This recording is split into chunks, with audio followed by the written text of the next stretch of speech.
Hello everyone, मैं Anita Thakur. Welcome to my YouTube channel. और आज हम लोग पढ़ने वाले हैं क्लास 12 पॉलिटिकल साइंस चैप्टर 8 जो है उसको डिस्कस करेंगे, जिसका नाम है इन्वायरमेंट एंड नेचुरल रिसोर्सेज। ठीक है, तो इसमें हम लोग बात करेंगे कि कौन कौन से ऐसे इश्यूज़ हैं जो वर्ल्ड पॉलिटिक्स में एमर्ज हुए हैं। जैसे हम लोगों ने लास्ट चैप्टर में पढ़ा था,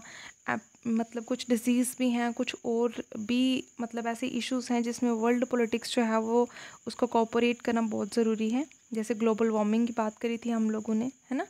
तो इस तरह से कंपैरेटिव एनालिसिस जो है वो करना बहुत ज़रूरी है कि बहुत सारी इन्वायरमेंटल मूवमेंट्स भी चलाई गई ताकि हम लोग क्या कर सकें कि इन्वायरमेंटलिस्ट की प्रोफाइल को ठीक कर सकें उसे। ठीक है, बहुत सारे कॉमन नेशंस थे जो प्रॉपरली रिसोर्सेज के लिए यूज़ किए जा रहे थे, लाइक ग्लोबल कॉमन्स, या फिर हम लोग बोल सकते हैं ग्लोबल रिसोर्सेज की बात हो रही थी। ठीक है, द नेक्स्ट यहाँ पर ये ब्रीफली हम लोग डिस्कस करेंगे कि कौन कौन सी इन्वामेंटल मतलब इश्यूज़ जो हैं वो मेनली आज के टाइम पर हर एक नेशन को मतलब हर एक नेशन जो है वो सफ़र हो रहा है। नेक्स्ट हम लोग इनके बारे में कुछ थोड़ा थोड़ा सा पढ़ेंगे। तो सबसे पहले यहाँ पर बात करी जा रही है,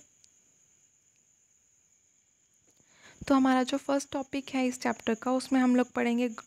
environmental concerns in global politics, कि कौन कौन से इश्यूज़ जो हैं वो इंटरनेशनल पॉलिटिक्स में डिस्कस करे जाते हैं। तो अगर हम लोग बात करें वर्ल्ड पॉलिटिक्स, तो वो हम लोग डायरेक्टली बात करते हैं किसकी, इंटरनेशनल पॉलिटिक्स की, इंटरनेशनल पॉलिटिकल सिस्टम की बात करते हैं,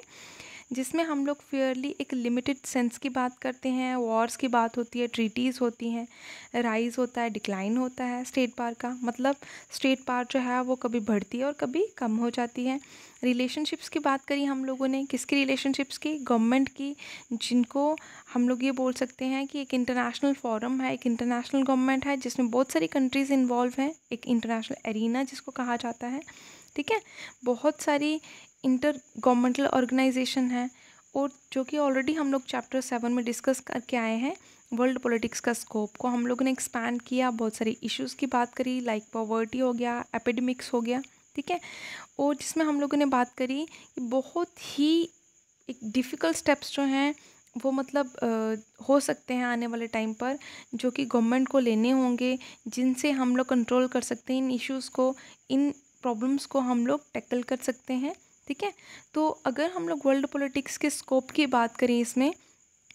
तो उसमें हम लोग को बहुत सारे इश्यूज़ जो हैं वो देखने को मिलेंगे, जो कि वर्ल्ड पॉलिटिक्स में जो आज के टाइम पर हमारी पॉलिटिक्स चल रही है उसके स्कोप को इन्हांस करने की कोशिश करेंगे। तो सबसे पहले अगर हम लोग बात करें, तो यहाँ पर बताया गया है कि वर्ल्ड में जो कल्टिवेटिव एरिया है वो इतना ज़्यादा मतलब हम लोग ये बोल सकते हैं कि नहीं बढ़ा है। ठीक है, तो उसके बहुत ही कम पोर्शन में ही एग्रीकल्चरल लैंड जो है वो है, लेकिन उसकी फर्टिलिटी जो है, उसकी जो उपजाऊ हम लोग बोल सकते हैं जो तत्व हैं वो बहुत ही कम रह गए हैं, वो भी लो मतलब ख़त्म होते जा रहे हैं। जो ग्रासलैंड्स हैं उनको ओवरग्रेज किया जा रहा है, फिशरीज़ जो हैं उनको हार्वेस्ट मतलब ओवरग्रेजिंग, और फिशरीज़ जो हैं उनको हार्वेस्टेड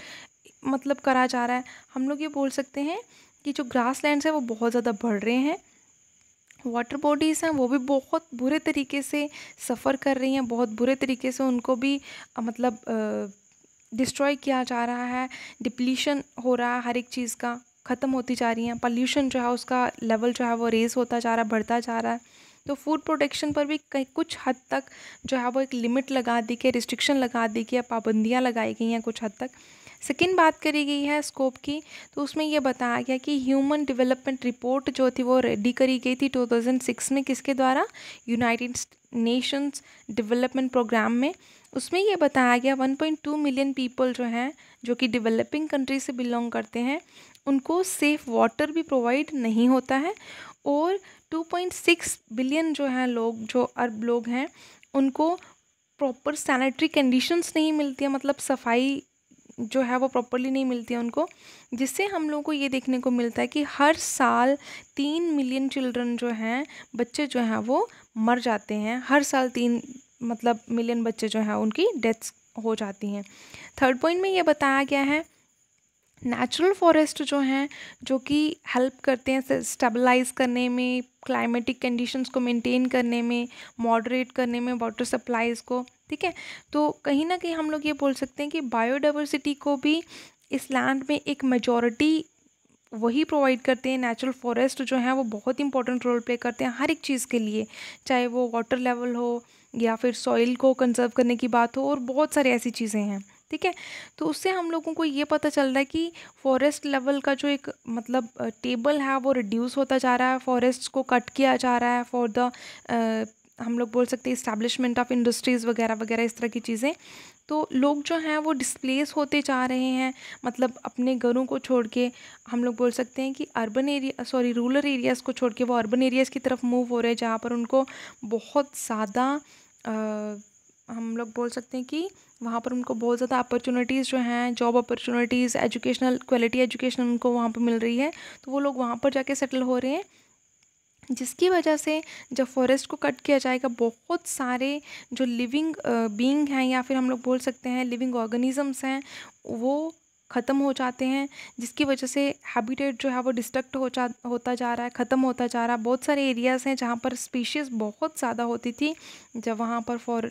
फॉरेस्ट को कट किया जाता है वो स्पीशीज़ भी उनके साथ डिस्ट्रॉय होती हैं। फोर्थ पॉइंट में ये बताया गया है कि जो टोटल अमाउंट है ओजोन का वो डिक्लाइन हो रहा है, कम होता जा रहा है, ओजोन लेयर जो है वो ख़त्म होती जा रही है। अर्थ की जो स्ट्रेटोस्फीयर लेयर है तो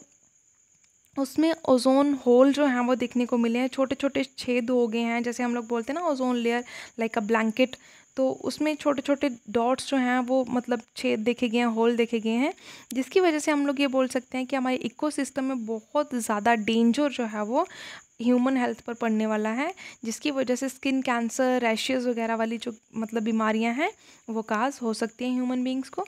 और फिफ्थ पॉइंट में ये बताया गया है कि कोस्टल पॉल्यूशन जो है वो बहुत ज़्यादा ग्लोबली इंक्रीज़ हो रहा है, मतलब इंटरनेशनल लेवल पे इंक्रीज़ हो रहा है। जितनी ज़्यादा इंडस्ट्रीज लगाई जा रही है उनका डंप जो है वो डायरेक्टली वाटर बॉडीज़ में करा जा रहा है। तो इससे क्या होगा,